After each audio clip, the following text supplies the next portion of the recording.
Ces alternatives s'inscrivent parfaitement dans tout ce qu'on vient de dire.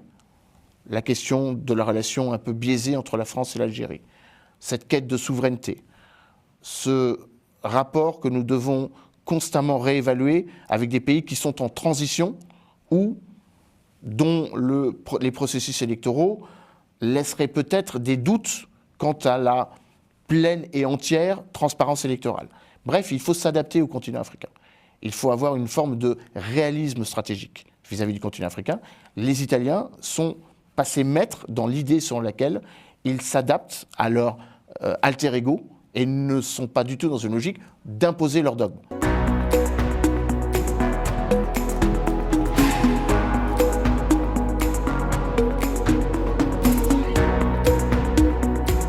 Je crois que nos téléspectateurs ont deviné ou compris depuis longtemps que vous êtes un travailleur infatigable. Comment il s'appelait déjà, Stakhanov? Stakhanovic, oui. Mais c'était un fake, hein, Stakhanov. Enfin, en tous les cas, dans le spectacle du Monde, vous venez de publier un article. Spectacle du Monde qui vient juste de sortir, hein, ouais, quelques jours. Sur l'Italie et l'Afrique, en fait. Et dans le chapeau, il est fait, vous citez le plan Mattei et le traité du Quirinal, ou Quirinal, qui est, je crois, le palais présidentiel. Qui est le palais du président, oui. Voilà. L'ancien palais du pape est devenu le palais du président. Alors, je n'ai pas eu le temps de le lire, puisque vous l'avez apporté en arrivant. Vous voyez le beau uniforme, là. Enfin, non. Bon. Des carabiniers. Oui, montrer l'uniforme des carabiniers. Non, mais c'est un enterrement, alors. Qu'est-ce qui fait le charme de la démarche ou l'intelligence ou la pertinence de la démarche de Madame Giorgia Meloni vis-à-vis de l'Afrique? Alors la subtilité même de la relation de l'Italie, qui est devenue un acteur économique majeur, non seulement sur le continent européen, mais aussi dans son voisinage, et a priori dans son voisinage méridional. Il a d'ailleurs été question de cela lors du colloque que nous avons, auquel vous faisiez référence juste à l'instant, avec l'idée selon laquelle, dans la relation avec le continent africain, dans cette quête de souveraineté, les pays africains se cherchent d'autres partenaires. Et que ce n'est pas affligeant, au sens littéral du terme, de penser que la France n'est pas exclusive dans sa relation avec les 17 colonies que nous avons eues, les 3 protectorats, enfin les 2 protectorats tunisiens, les 17 colonies de l'Afrique équatoriale française, de l'Afrique occidentale française, et le protectorat français sur le Maroc et la Tunisie. Je n'oublie pas les 3 puis les 13 départements algériens, mais que la France n'est pas dans une relation unilatérale dans la relation de l'Europe vers l'Afrique. Donc l'Italie devient un partenaire complémentaire, avec des ambitions. Une ambition caractérisée par l'importance de son tissu économique, l'agilité de ses petites et moyennes entreprises, les 6 millions d'entreprises que constitue le tissu économique italien, qui est passé d'un déficit de 8% à un déficit de 3%, c'est-à-dire 2,5% moins que le nôtre, qui a à peu près un taux d'endettement à peu près équivalent au nôtre, mais avec un PIB qui est en train de grandir et qui bientôt dépassera le PIB français. Donc une dynamique italienne que les pays africains comprennent aisément, regardent avec beaucoup d'attention. Il en fut question lors du 3e sommet Italie-Afrique, qui s'est déroulé en janvier de l'année dernière, en janvier 2023, je ne me trompe pas, oui, janvier 2023. Janvier 2024, pardon, janvier 2024, avec donc cette idée selon laquelle Giorgia Meloni, comme à une époque Angela Merkel, offre des alternatives sur le continent africain. Alors ces alternatives s'inscrivent parfaitement dans tout ce qu'on vient de dire. La question de la relation un peu biaisée entre la France et l'Algérie, cette quête de souveraineté, ce rapport que nous devons constamment réévaluer avec des pays qui sont en transition ou dont les processus électoraux laisseraient peut-être des doutes quant à la pleine et entière transparence électorale. Bref, il faut s'adapter au continent africain. Il faut avoir une forme de réalisme stratégique vis-à-vis du continent africain. Les Italiens sont passés maîtres dans l'idée selon laquelle ils s'adaptent à leur alter ego et ne sont pas du tout dans une logique d'imposer leur dogme ou d'imposer leur doxa. Et ça, je crois que c'est ce que veulent les Africains, avoir des partenaires, s'inscrire dans un partenariat et non pas dans une logique condescendante ou descendante qui serait une logique du vertical du pouvoir où nous aidons, où nous décidons d'aider ceux que nous estimons être les plus en difficulté. Le continent africain, je pense, récuse cette minoration de son rôle sur la scène internationale.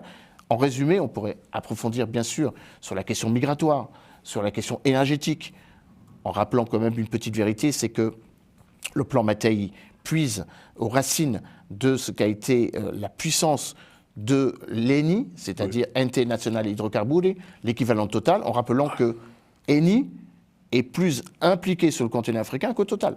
Et que c'est, par exemple, dans un certain nombre de pays, prenons l'exemple de l'Angola et du Congo-Brazzaville, le premier investisseur en matière d'hydrocarbures. Et donc ça fait aussi la puissance italienne ou la redécouverte de la puissance italienne. Dernier point, c'est un point absolument déterminant. L'Italie avance à pas très rapide, mais elle avance de manière bicéphale. Rome et le Vatican. Et ce qui fait la diplomatie... Et Milan. Hein ?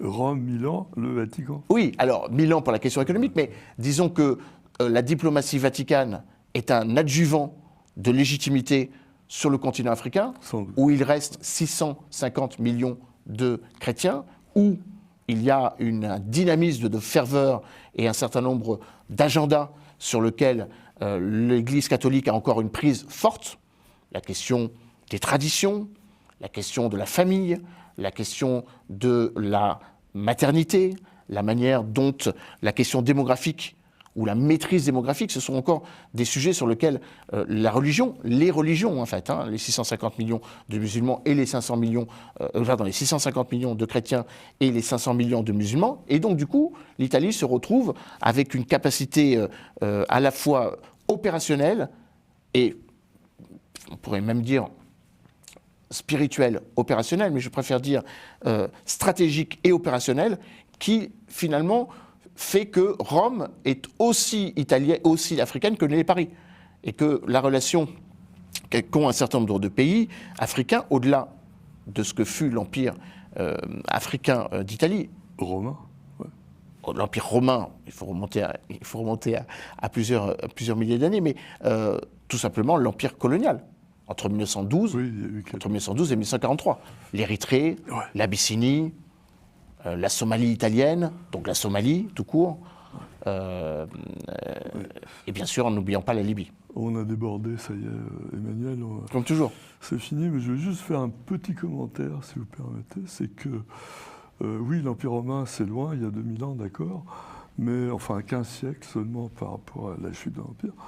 Mais l'Italie est un pays de grande culture, d'ailleurs aussi parce qu'elle a créé 2 civilisations, avec l'Étrurie, Rome, et aussi la Renaissance, dont nous avons été des bénéficiaires. Il a fallu 3 siècles pour que l'émergence de la Renaissance italienne arrive, grâce à François Ier, jusque chez nous. Et puis aussi, l'Italie est au cœur de la première mondialisation, avec l'idée de la transhumance des commerçants, ceux de Venise, qui ont donné naissance à cette logique des routes de la soie. Et on voit bien, et c'est peut-être la grande forme et la grande légitimité de l'Italie aujourd'hui, c'est qu'elle génère et elle fédère tout ce dont le continent africain a besoin. Une logique qui n'est pas seulement une logique politique, une logique commerciale. Il faut enfin comprendre que le continent africain veut s'insérer dans les chaînes de valeur internationales, enfin les chaînes de valeur et commerciales internationales. Que le continent africain est l'objet non pas de prédation, ce serait trop simple de le dire ainsi, mais est l'objet d'un intérêt. Et si nous ne comprenons pas que l'Afrique veut rentrer dans cette concurrence, nous allons sans doute perdre beaucoup de marchés, car beaucoup de nos partenaires, eux, arrivent, non pas masqués, mais de manière tout à fait à visage découvert, sur cette logique que le continent africain est un marché et qu'il faut l'appréhender comme tel. Ouais.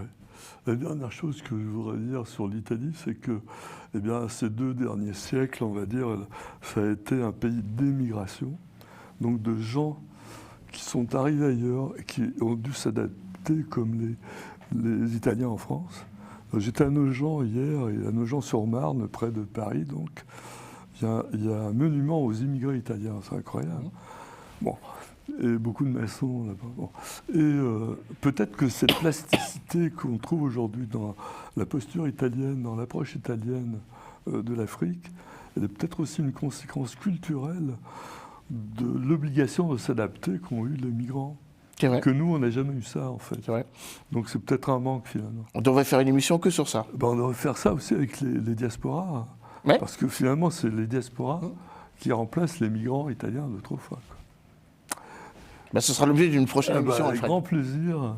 Emmanuel, merci encore. Merci à vous. Et on se retrouve dans 15 jours. Avec toujours autant de plaisir. Alors, si Dieu le veut, Inch'Allah, ou le grand architecte, on verra.